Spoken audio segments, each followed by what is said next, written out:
interrupt அப்படினா என்ன so இன்னைக்கு நம்ம பார்க்க போற டாபிக் என்னன்னா interrupt ஓகே சோ இப்போ மைக்ரோ ப்ராசஸர்ல ஒரு மெயின் ப்ரோக்ராம் ரன் ஆயிட்டு இருக்கும்போது சோ நார்மலா ஆபரேஷன் ரன் ஆயிட்டு இருக்கு சோ நான் திடீர்னு வந்து நம்ம வந்து ஒரு சப் ப்ரோக்ராம் அதை எக்ஸிக்யூட் பண்ண முடியுமான்னு கேக்குறோம் ஓகேவா சோ அப்ப நம்ம அந்த மெயின் ப்ரோக்ராம் என்ன செய்றோம் டிஸ்டர்ப் பண்றோம் சோ அப்ப அந்த மெயின் ப்ரோக்ராம் டிஸ்டர்ப் பண்றதுக்கு தான் என்னது interrupt சிக்னல் நம்ம கொடுக்கிறோம் ஓகேவா So இந்த சப் ப்ரோக்ராம் வந்து நம்ம சப் ரொட்டீன் இல்லைனா சர்வீஸ் ரொட்டீன் அந்த மாதிரி சொல்லலாம் ஓகேவா ஸோ இது வந்து ஒரு எமர்ஜென்சி எக்ஸாம்பிளுக்கு வந்து எமர்ஜென்சி ப்ரொசீஜருக்கு கூட நம்ம வந்து இப்போ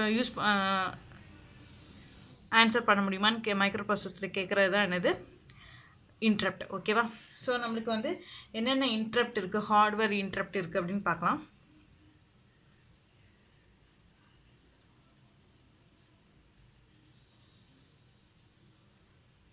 So hardware interrupt. So நம்மளுக்கு 5 interrupt hardware interrupt signal இருக்கு. So first one வந்து என்னதுன்னா trap signal. Second வந்து RST 7.5. Third வந்து RST 6.5. Fourth வந்து RST 5.5. Fifth வந்து INTR. சரியா அப்புறம் INTA. இது interrupt acknowledgement ஓகேவா ஸோ நம்மளுக்கு ஹார்ட்வேர் interrupt இதில் வந்து trappedக்கு வந்து இன்னொரு பேர் இருக்குது அது பேர் என்ன RST 4.5ன்னு சொல்லிட்டு ஓகேவா trappedக்கு இன்னொரு நேம் என்னது RST 4.5 நம்ம ஆனால் ஜென்ரலாக நம்ம வந்து எப்போவுமே trap சிக்னல் அப்படி தான் சொல்லுவோம் ஓகே trapped interrupt அப்படி தான் நம்ம சொல்லுவோம் ஓகேவா ஸோ இந்த interruptை வந்து ப்ரையாரிட்டி படி நம்ம கொடுத்தோம்னா ஓகேவா ஸோ எந்த இன்ட்ரப்ட்டுக்கு ஹையஸ்ட் ப்ரையாரிட்டி பார்த்தீங்கன்னா ட்ராப்புக்கு ஹையஸ்ட் ப்ரையாரிட்டி அதுக்கப்புறம் 7.5க்கு 6.5க்கு 5.5க்கு INTR சரியா ப்ரையாரிட்டினா என்ன அப்படின்னு பார்த்தீங்கன்னா இப்போ ரெண்டு இன்ட்ரப்ட் அட் அ டைம் வருதுன்னா எந்த இன்ட்ரப்டை ஃபர்ஸ்ட் ஆன்சர் பண்ணணும் மைக்ரோ ப்ராசஸர் எந்த இன்ட்ரப்ட்டுக்கு ஃபர்ஸ்ட் ஆன்சர் பண்ணணும் அப்படிங்கிறத டிபெண்ட் அப்போ வந்து அந்த ப்ரையாரிட்டி லெவலில் பொறுத்தா இருக்குது சரியா ஸோ ப்ரையாரிட்டி வந்து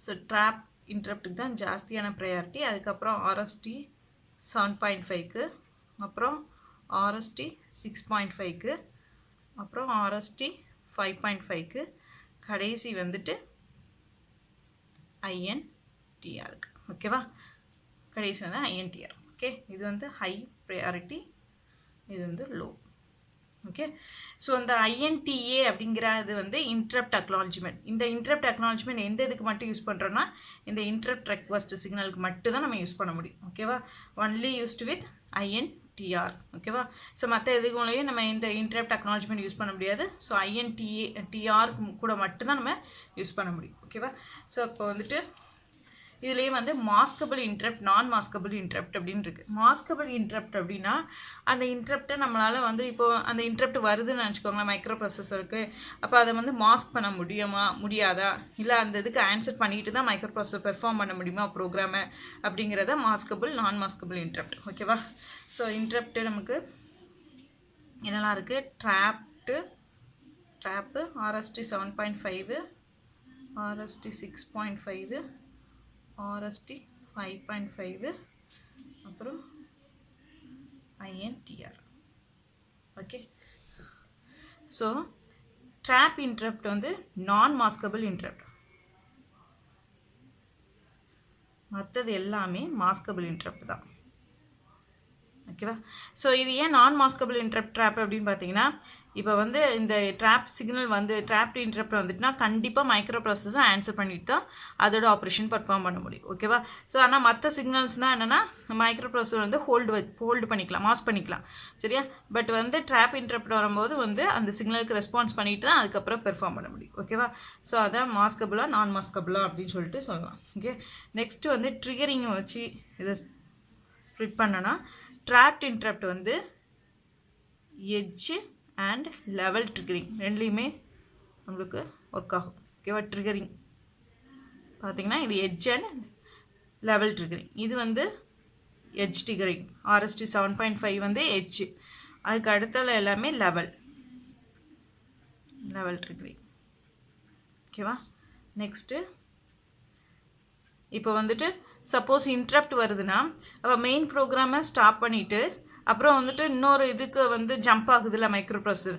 அப்போ எந்த அட்ரஸ்க்கு ஜம்ப் ஆகணும் அப்படிங்கிறதுக்கு ஒவ்வொரு இன்டரப்ட்டுக்கும் ஒரு அட்ரஸ் உண்டு. அந்த அட்ரஸை வெக்டார் அட்ரஸ்ன்னு சொல்லுவோம். ஓகேவா? ஸோ எதுக்கெல்லாம் வந்து அட்ரஸ் இருக்கோ அந்த இன்டரப்ட் பேர்லாம் வெக்டார் இன்டரப்ட். எதுக்கு அட்ரஸ் இல்லையோ அது பேர் என்னது? நான் வெக்டார் இன்டரப்ட். சப்போஸ் அட்ரஸ் இல்லைன்னா வந்து மைக்ரோ ப்ராசஸர் எங்கே ஜம்ப் ஆகும் அப்படின்னு பார்த்தீங்கன்னா 00Hக்கு ஜம்ப் ஆகும். ஓகேவா? ஸோ இப்போ வந்து எதெல்லாம் வெக்டார் இன்டரப்ட் அப்படின்னு பார்த்தீங்கன்னா ட்ராப்ட் வந்து வெக்டார் இன்டரப்ட், அதுக்கு அட்ரஸ் இருக்குது. ஓகேவா? அதேமாதிரி RST 7.5 ஒரு வெக்டார் இன்டரப்ட், 6.5 ஒரு வெக்டார் இன்டரப்ட், 5.5 வெக்டார் இன்டரப்ட். இதில் INTR மட்டும் நான் வெக்டார் இன்டரப்ட். இதுக்கு வந்து அட்ரஸ் கிடையாது. ஓகேவா? ஸோ இதுக்கு ஜம்ப் ஆகும் லொக்கேஷன் பார்த்தீங்கன்னா 0024. இது வந்து 00, இது ஹெக்ஸாடெசிமல். ஓகே, இந்த நம்பர் வந்து ஏன்னா 16 பிட் அதனால ஹெக்ஸாடெசிமல் மென்ஷன் பண்ணுறோம். 3C. நெக்ஸ்ட்டு இதுக்கு வந்து 0034H, இது 002CH. இது வந்து நான் வெக்டார் இன்டரப்ட், ஏன்னா இதுக்கு அட்ரஸ் கிடையாது. சரியா? நான் வெக்டார். ஸோ இந்த நம்பர் அந்த எந்த அட்ரஸ்க்கு அப்படிங்கிறத எப்படி நம்ம கால்குலேட் பண்ணலாம் அப்படின்னு பார்த்தோன்னா அதுக்கு ஒரு ட்ரிக் இருக்குது, நான் சொல்கிறேன். இப்போ ட்ராப்டுங்கிறது நமக்கு இன்னொரு பேர் என்ன? 4.5 இப்படி தானே? ஸோ ட்ராப்டுங்கிறது 4.5. இப்போது அந்த 4.5 நம்மளுக்கு எத்தனை பிட் இருக்குது? 8 பிட் இருக்குது. ஸோ மல்டிப்ளை பண்ணால் நம்மளுக்கு என்ன கிடைக்கும்? 40, 0, 32, 36. ஓகேவா? ஸோ 36. இந்த நம்பரை இது வந்து டெசிமல் நம்பர். ஓகேவா? இப்போ இந்த நம்பரை ஹெக்ஸா டெசிமலுக்கு மாற்றுறோம். ஸோ ஹெக்ஸா டெசிமலுக்குனா 36 டிவைடட் பை 16. அப்புறம் 1 2 16s 32. மீதி நம்மளுக்கு எவ்வளோ இருக்கும்? 32 போக மீதி வந்து 4. அப்போ நமக்கு ஆன்சர் 24. அப்போ இது வந்து என்ன அட்ரஸ்க்கு? 0024Hக்கு போகும்னு அர்த்தம். ஓகே, இது எப்படின்னு புரியுதா உங்களுக்கு? இப்போ 4.5 நம்ம ட்ராப்டுக்கு வந்து 4.5 RST 4.5 அர்த்தம். ஸோ அந்த 4.5 இன்ட்டு 8 போடுறேன். ஸோ 36 வருது. ஸோ 36 டெசிமல் நம்பர், அதை ஹெக்ஸா டெசிமல் நம்பராக கன்வெர்ட் பண்ணுறது தான் டிவைடட் பை 16. அப்போது 36 டிவைடட் பை 16 போட்டால் 32 வரும், மீதி 4. ஸோ 24ன்னு வரும், அதான் 0024H. இதேமாதிரி எல்லாத்துக்கும் செக் பண்ணி பாருங்கள், புரியும். ஓகேவா? இந்த மெமரைஸ்லாம் பண்ண வேண்டாம். ஸோ இந்த ஃபார்முலா ஞாபகம் வச்சுக்கோங்க, இந்த ட்ரிக்ஸ் ஞாபகம் வச்சுக்கிட்டோங்க. அதை வச்சு நம்ம ஈஸியாக கால்குலேட் பண்ணிக்கலாம். இதுதான் ஹார்ட்வேர் இன்டரப்ட். ஓகேவா? So next software interrupt.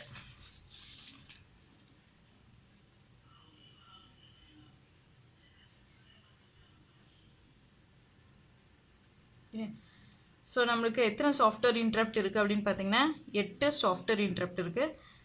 இதை நம்ம இன்ஸ்ட்ரக்ஷன் யூஸ் பண்ணுறோம். இதை வந்து INTR கூடயும் நம்ம யூஸ் பண்ணிக்கலாம். ஓகேவா? இந்த சாஃப்ட்வேர் இன்டரப்டை INTR கூட யூஸ் பண்ணிக்கலாம். ஓகே, என்ன சாஃப்ட்வேர் இன்டரப்ட் நேம் என்னென்னா RST 0, resort 0, RST 1, RST 2, RST 3, RST 4, RST 5, அப்புறம் RST 6, RST 7. இது எல்லாமே என்ன இன்டரப்ட் அப்படின்னு பார்த்தீங்கன்னா வெக்டார் இன்டரப்ட். அப்புறம் இதுக்கு ஒரு அட்ரஸ் இருக்குமா? இதுக்குள்ள அட்ரஸ் 000H, இதுக்கு அட்ரஸ் வந்து 0008, இதுக்கு வந்து 0010, இதுக்கு வந்து 0018, இதுக்கு வந்து 0020, 5க்கு வந்து 0028, 6க்கு வந்து 0030, 7க்கு வந்து 0038. ஓகேவா? ஸோ அப்போ இந்த இன்டரப்ட் வந்துச்சுன்னா நம்மளுக்கு மெயின் ப்ரோக்ராம் ஸ்டாப் பண்ணிவிட்டு அப்புறம் வந்து நமக்கு வந்து சப்ரூட்டீன் வந்து எங்கே ஜம்ப் ஆகும் மைக்ரோ ப்ராசஸர் பார்த்தீங்கன்னா இந்த வெக்டார் இன்டரப்ட்டுக்கு, இந்த வெக்டார் அட்ரஸ்க்கு, சாரி இந்த அட்ரஸ்க்கு நமக்கு ஜம்ப் பண்ணும். ஓகேவா? ஸோ அப்போ இன்னொன்று என்னென்னா, இப்போ மெயின் ப்ரோக்ராம் ரன் ஆகிட்டுருக்குன்னு சொன்னோன்னா, ஸோ மெயின் ப்ரோக்ராம் ரன் ஆகிட்ருக்கோம். ஸோ இதில் இருந்து சப்ரூட்டீனுக்கு ஜம்ப் ஆகுது, அப்படி தானே? சப் ப்ரோக்ராமுக்கு ஜம்ப் ஆகுது. ஸோ அப்போ மெயின் ப்ரோக்ராமில் ஒரு பர்டிகுலர் மெமரி அட்ரஸில் அது வந்து பாதி கம்ப்ளீட்டாக இருக்குதுன்னு வச்சுக்கோங்க, இன்னும் பாதி இருக்குது ப்ரோக்ராம். ஸோ அப்போ இந்த இடத்துல தான் நான் விட்டுட்டு மெயின் ப்ரோக்ராமில் வந்து மைக்ரோ ப்ராசஸர் ஜம்ப் ஆகிருக்கு அப்படிங்கிறது. மைக்ரோ ப்ராசஸர் இப்போ திருப்பி இதை பெர்ஃபார்ம் பண்ணிவிட்டு திருப்பி மைக்ரோ ப்ராசஸர் இங்கே வரும்போது அதுக்கு தெரியணும்ல. ஸோ அப்போ இந்த லொக்கேஷன் நம்ம எங்கே இருக்கும் அப்படின்னு பார்த்தீங்கன்னா இதுதான் ஸ்டாக் பாயிண்டரில் வச்சுருக்கோம். ஓகேவா? அட்ரஸ் தான் ஸ்டாக் பாயிண்டில். ஃபார் எக்ஸாம்பிள் வந்து இப்போ ஒரு 4200ங்கிற அட்ரஸில் வந்து மைக்ரோ ப்ராசஸ்க்கு சப் ப்ரோட்டீன்லேருந்து கால் வந்திருக்குன்னா இது போயிருக்குன்னு வச்சுக்கோங்களேன். இப்போ இந்த இதில் தான் இதோட நம்ம ஸ்டாப் பண்ணியிருக்கோம், இதுக்கப்புறம் பெர்ஃபார்ம் பண்ணலங்கிறத எதில் இருக்கும் அப்படின்னு பார்த்தோன்னா இந்த அட்ரஸை கொண்டு போய் ஸ்டாக் பாயிண்டரில் இது போடுறோம். ஏன்னா ஸ்டாக் பாயிண்டர் நம்மளுக்கு எத்தனை பிட்டு, 16 பிட்டு. ஓகேவா? ஸோ இந்த அட்ரஸை வந்து ஸ்டாக் பாயிண்டரில் புஷ் பண்ணி வச்சுக்கணும். ஓகேவா? புஷ் பண்ணிவிட்டு அதுக்கப்புறம் சப்ரோட்டீனுக்கு போயிட்டு சப்ரோட்டீனில் உள்ள என்ன இன்ஸ்ட்ரக்ஷன் கொடுத்துருக்காங்களோ அதெல்லாம் கம்ப்ளீட் பண்ணிவிட்டு திருப்பி அது மெயின் ப்ரோக்ராமுக்கு ரிட்டன் ஆகும்போது டேரெக்டாக எங்கே போகும், ஸ்டாக் பாயிண்டரில் போய் பார்க்கும். ஸோ இந்த 4200ங்கிற அட்ரஸ் இருக்கும், அதை பாப்அப் பண்ணி பார்த்துட்டு அதுக்கப்புறம் அதுலேருந்து திருப்பி கண்டினியூ பண்ணும். ஓகேவா? அதுதான் ஸ்டாக் பாயிண்டரோட. ஸோ ஸ்டாக் பாயிண்டர் நமக்கு மெமரி பாயிண்டர்னு சொன்னோம்ல, ஸோ அது. ஸோ நெக்ஸ்ட்டு வந்து இந்த இதில் வந்து நமக்கு அட்ரஸை மெமரைஸ் பண்ண வேண்டாம். ஸோ இப்போ ஃபார் எக்ஸாம்பிள் 4ன்னு இருந்துச்சுன்னு வச்சுக்கோங்க. இந்த இதுக்குள்ளே லொக்கேஷன் எப்படி கண்டுபிடிக்கலாம்னா 4 4 × 8 வந்து 32. 32 வந்து டிவைடட் பை 16 போட்டிங்கன்னா 2. ஸோ இது ரிமைண்டர் வந்து 0, அப்போ 20ன்னு வரும். ஸோ 4 டிஜிட்டில் நம்ம 0020. ஓகேவா? ஸோ இந்த ஃபார்மாக ஹெக்ஸாடெசிமல் அந்த வந்துச்சா? ஸோ மற்றதுக்கு செக் பண்ணி பார்த்துக்கோங்க. இப்போ 6க்குன்னா 6 × 8 48. நமக்கு வந்து 48 டிவைடட் பை 16 போட்டிங்கன்னா எவ்வளோ வந்து 3 டைம்ஸ் வரும். ஓகேவா? ஸோ நெக்ஸ்ட்டு 0 ரிமைண்டர், அப்போ வந்து 0030H. ஓகேவா? புரிஞ்சுதா? இதான் வந்து சாஃப்ட்வேர் இன்டரப்ட்.